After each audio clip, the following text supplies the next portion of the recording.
Dagupan Bangus Trade isinusulong ng city government upang mabigyan ng prioridad ang lokal na produkto ng lungsod. Narito ang exclusive report.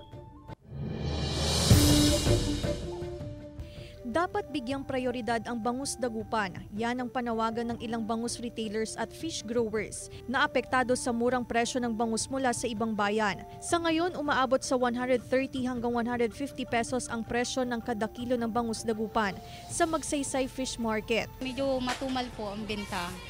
Kasi ang nabibinta mo, mga nabibinta po is yung mga mura po kaysa doon sa Medyo mahal po kasi yung good na talagang Dagupan bangus po. Siyempre sa Dagupan kasi galing fish pan, hindi siya feeds, saka mas masarap.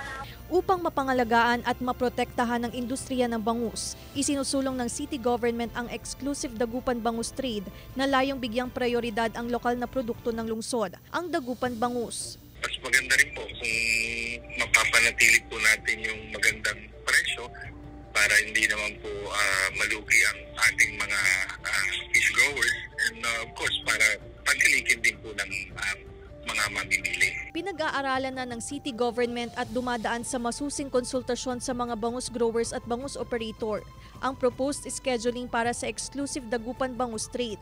Sa ngayon, mahigpit na binabantayan ng city government ang pagpasok ng bangus mula sa iba't ibang bayan.